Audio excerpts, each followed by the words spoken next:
Bonjour, je m'appelle Ilias, j'ai 25 ans et je suis en double diplôme Pont HEC. Après ma prépa, j'ai intégré les ponts où j'ai fait un cursus génie industriel. Puis ensuite, pendant ma césure, j'ai travaillé dans un startup studio et en conseil en stratégie. Suite à ça, j'ai intégré HEC en double diplôme. Cette année, c'est ma 3A au Pont et j'ai la chance de dédier mon projet de fin d'études à fonder Luego.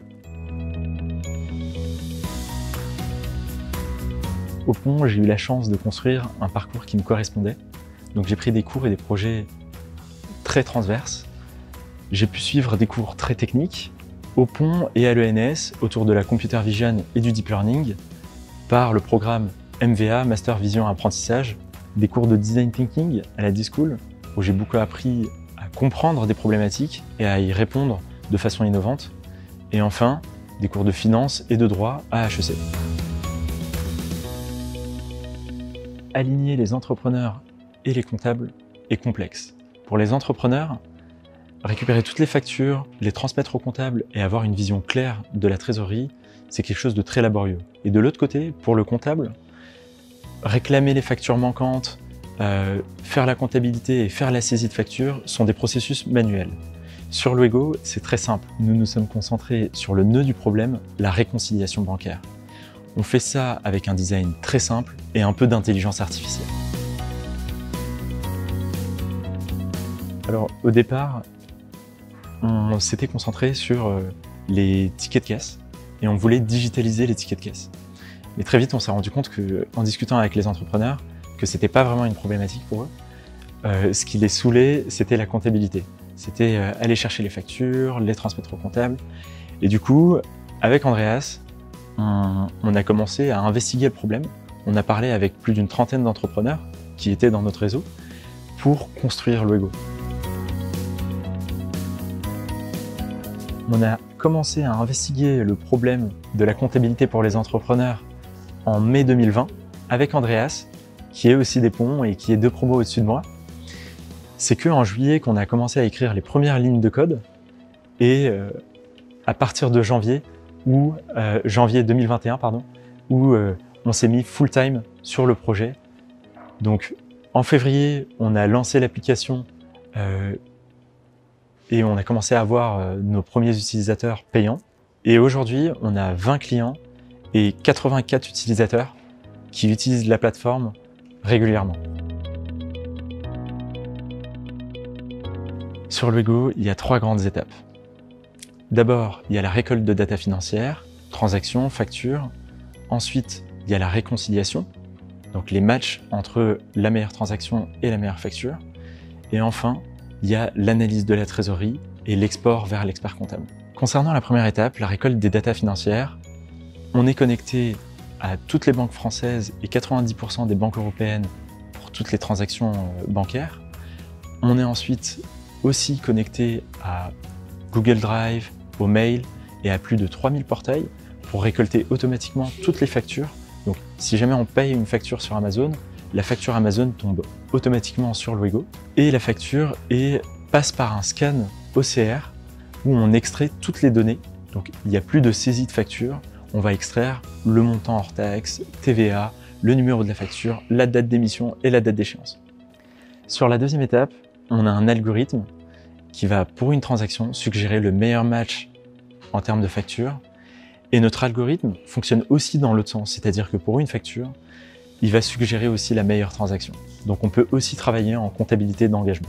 Pour la troisième étape, on permet l'export au format FEC de toutes les écritures comptables qui sont déjà traitées sur Luego. Donc l'expert comptable n'a qu'à intégrer le FEC dans n'importe lequel de ces outils, car le fichier FEC est compatible avec tous les outils de production comptable.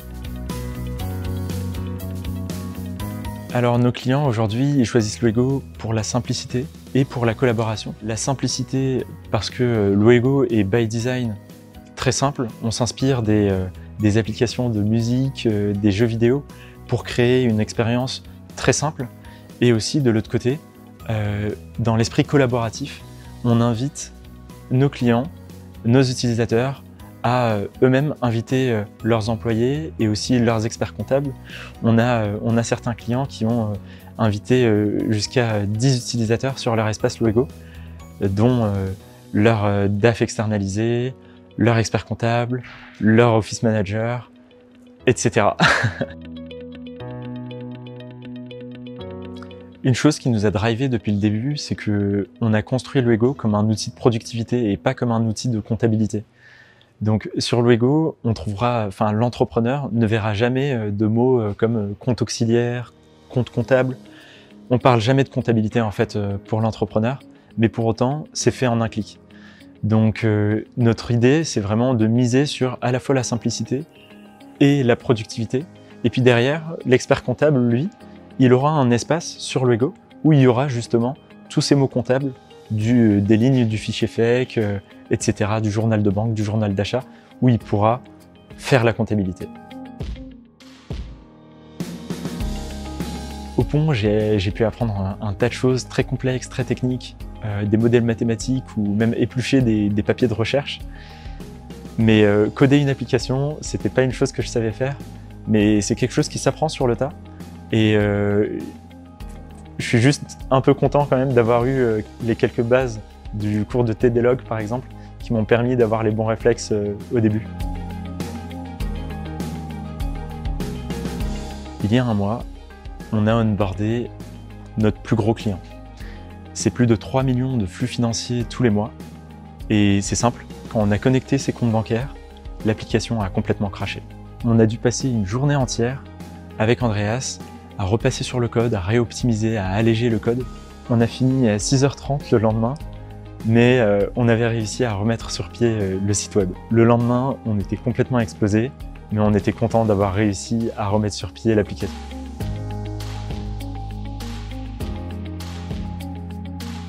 Au Pont, il y a Frédéric Poirot qui m'a beaucoup soutenu et beaucoup accompagné sur les derniers mois. On s'appelle très fréquemment, où il prend des nouvelles sur notre développement et il m'a accompagné aussi sur la construction du dossier pour rentrer à Station F. Donc ça nous a beaucoup aidé, sachant que rentrer à Station F, c'est rentrer dans le plus grand écosystème de start-up en France. Donc ça nous a vraiment donné de l'élan. Au tout début de mon projet de fin d'études, j'ai aussi été mis en relation avec Laurent Magdissian par Benjamin Cabane, qui m'a énormément aidé. Il a un franc-parler qui fait que ça challengeait mes idées et ça nous a beaucoup apporté en fait sur les premiers mois du développement de Luego, du développement à la fois produit mais aussi commercial, parce que parfois on tend à vouloir parfaire le produit alors qu'il faut penser aussi à la commercialisation. Station F, ça nous a apporté énormément. Disons, il y a 3 grandes choses que ça nous a apporté. La première, c'est avoir des bureaux. Donc avant ça, on travaillait depuis notre appartement. Et c'est vrai que c'est compliqué de faire de faire à manger et de dormir et de travailler dans la même pièce. La deuxième chose, c'est nos clients. En fait, ici à Station F, c'est quand même c'est le plus grand foyer d'entrepreneurs. Donc il y a aujourd'hui, je crois, 7 de nos clients qui sont incubés à Station F. Donc ça nous permet de, si jamais il y a une question qui est posée, eh ben, on y va directement avec notre ordi, on va les voir en physique et on échange. Enfin voilà, on échange avec nos utilisateurs concrètement tous les jours en physique à Station F. Et la troisième chose, c'est l'émulsion. En fait, ici, tout le monde travaille à fond sur son projet. Donc, il y a une sorte d'aspiration qui se crée. Et depuis le début, depuis notre arrivée à Station F, le projet a énormément avancé en termes de développement produit. L'année dernière, à HEC, j'ai eu la chance d'interviewer plusieurs personnalités en fait, de l'entrepreneuriat français, dont Augustin, de Michel et Augustin, le DG France de Deezer et plein d'autres. C'était une expérience qui qui m'a permis de me rendre compte que c'était possible en fait d'entreprendre et d'avoir de l'impact. Ça a nécessité seulement de travailler.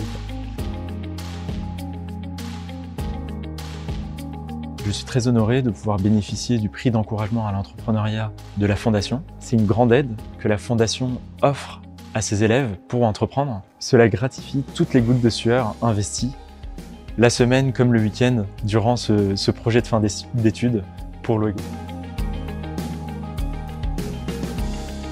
Au Pont Startup Day, où on a participé en tant que start-up. Donc on a émis des projets en fait, où on a accompagné aussi des étudiants à répondre à des problématiques qu'on rencontrait. Et c'est à ce moment-là que j'ai entendu parler du coup du prix d'encouragement à l'entrepreneuriat. Alors l'année prochaine, je finis mon cursus à HEC et nous gagnons en traction sur Loego.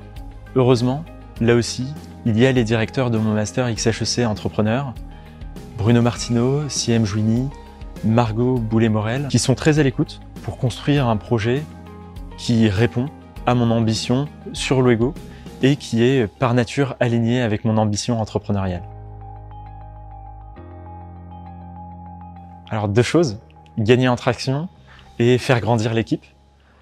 D'abord, gagner en traction sur Loego, notre ambition c'est d'atteindre les 500 clients d'ici fin 2022 et de nous étendre progressivement sur les pays européens, Espagne, Allemagne, Belgique, et faire grandir l'équipe. Nous sommes en pleine phase de recherche de talents pour accélérer le développement du produit et aussi le développement commercial. Donc on va sans plus tarder aller chercher peut-être des élèves des ponts.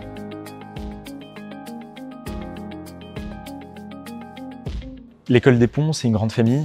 Il y a une grande solidarité. Quand on est en école, on le sent, c'est évident. À l'entrée dans la vie professionnelle, il faut savoir qu'on est aussi aidé et soutenu, notamment financièrement.